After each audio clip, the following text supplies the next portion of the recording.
kind of the theorist, I think, who is most in touch with these things. It's super interesting, kind of Mexican artist turned street philosopher. So and then there's some work coming out from the AA, the DRL. This is work that's been supervised by Elisa Andruszek. I taught Elisa when I was in Columbia. And then Elisa taught Roland Snooks.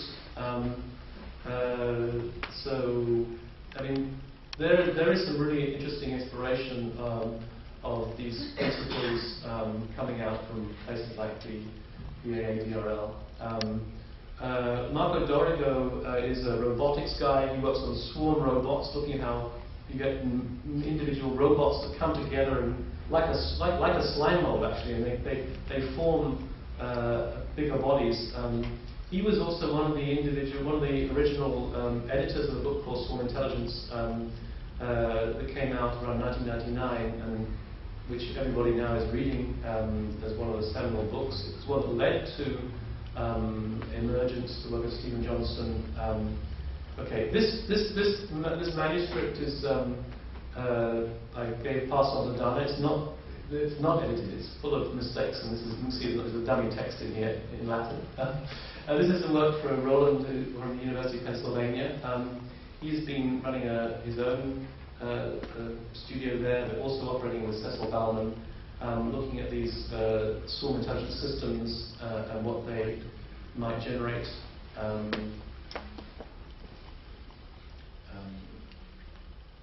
And then Francois Roche, who is, I think, one of the most fascinating architects around today, looking at robotic systems, looking at how swarm intelligence can be used in architecture. That's an article by him. Kevin Kelly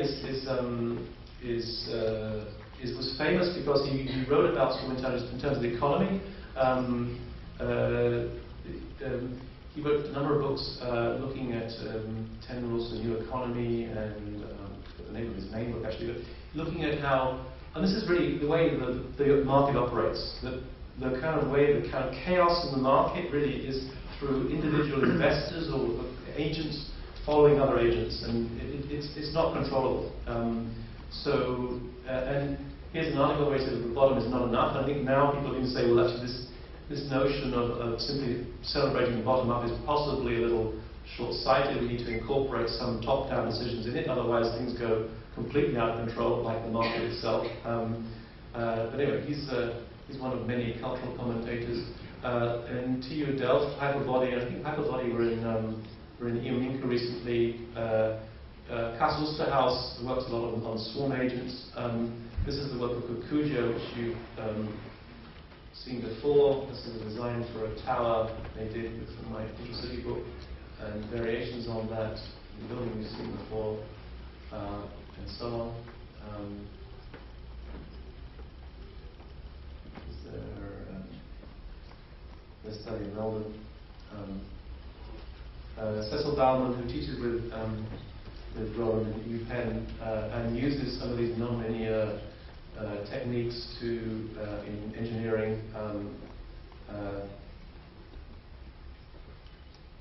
Elisa Andruszek, who is her own work in Croatia, an urban planning exercise using multi-agent systems, agent urbanism.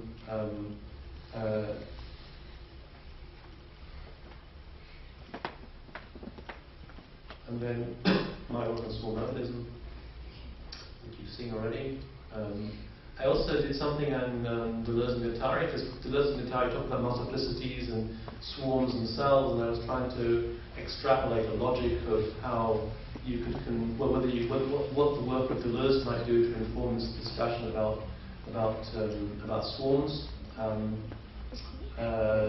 This is some work from CETA, the Center of Information Technology and Architecture in Copenhagen, where they're doing some really quite exquisite work. This is to do with swarms and dance routines, and a number of different experiments they did at Columbia, New York, which used to be the top place for these things, but now is, I think, going off the boil. But they're still doing some significant work in digital design there, and Roland teaches in Columbia as well. Ben Bratton, who's looking at individual devices such as iPhones how this leads to a certain swarm intelligence in the city of people operating there, and so on.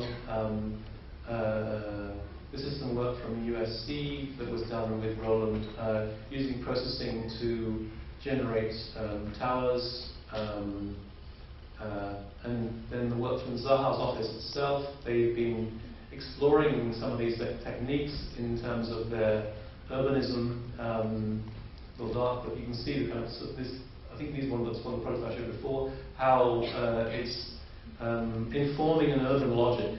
So there are offices and there are experimental studios and there are engineers and there are, in this case, biologists. Peter Rell is also one of the first guys working on swarm intelligence, looking at ant systems and how beehives, how biological systems operate, and trying to extrapolate algorithms out of the operations of ants and bees that then can inform logics of instruction themselves.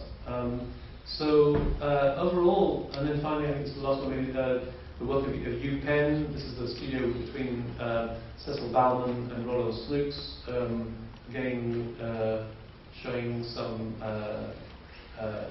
actually super interesting work, how this is becoming a studio. I don't know where you see these things in Romania, but you certainly see this quite commonplace in the States. Progressive studios trying to pursue other logics, yeah, and so on. So what I want to do now is hand on to Dimitri, who is going to, first of all, go on to he's up there now, put his PowerPoint on, and then come down and talk about the work that's been done there. Because really what I was trying to suggest is that really these things are not so far away from you guys. You guys can also, Dimitri, okay. You guys can do these things here. You have, and I think the workshop that's been done produced some exquisite little objects. And these are Romanian guys who are doing these things. The Romanian guys who are teaching this. Ionut was actually, he was a student on a workshop that we did in Mincu not so long ago. And actually his father is a professor of fluid dynamics in Bucharest. So there's stuff that's emerging out of Romania itself. I met up with Ionut at the Smart Geometry Workshop at YAC in Barcelona, and there was the story of the workshop here was there was an attempt to try and get some guys from Zahas to come and teach the workshop. That proved impossible, but in the end I said, well, why not bring Ionut? They just done a workshop in Bucharest, and that proved to be, I think, a really big success. It's maybe not so easy to operate in this climate, but it is possible. And there are guys who could fabricate the forms that they then put together. I think that this also what Lucia could show some work from the workshop in Bucharest and also the workshop here, and I think they were incredibly successful in generating some forms.